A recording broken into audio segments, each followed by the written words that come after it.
ఆయా వివరిస్తుండగా అందులోని పరమార్థాన్ని ధ్యానించడానికి ఆ యొక్క మాకు శక్తి లేదు, కానీ మీరిచ్చే శక్తిని బట్టి మేము ధ్యానిస్తున్నాం ప్రభువా. ఆయా ఇందులోని విషయాలను ఆయా చదివి నేర్చుకొని అందులో సంభాషించి మాట్లాడి ఆ విషయం తెలుసుకొని ప్రభువా, దాని విధానంగా మేము బ్రతకడానికి మాకును మా కుటుంబాలకు మీరు తోడే ఉండును గాక. ఆమేన్, ఆమేన్.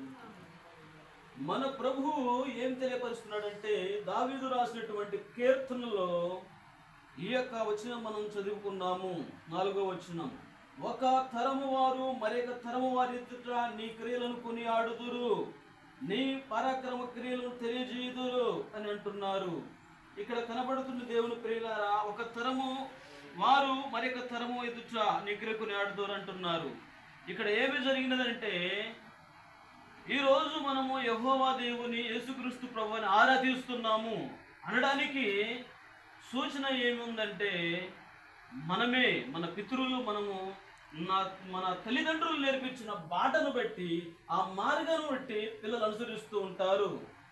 ఒక వ్యక్తి నన్ను అడిగాడు, అయ్యా మన దేశము హిందూ దేశము, అనేక దేవుళ్ళు ఉన్న దేశం మన దేశము.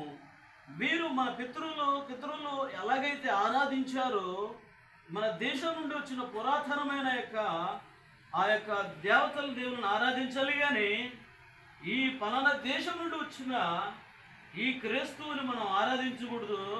ఈ క్రైస్తవులు తరిమి వేద్దాం అనుకుంటున్నారు భారతదేశపు కొంతమంది మతోన్మాదులు అని అన్నాడు.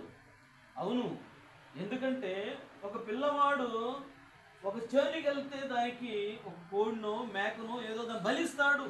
రక్తము సమర్పించిన తర్వాత ఇంటికి వచ్చి ఆయన వండుకొని తింటాడు.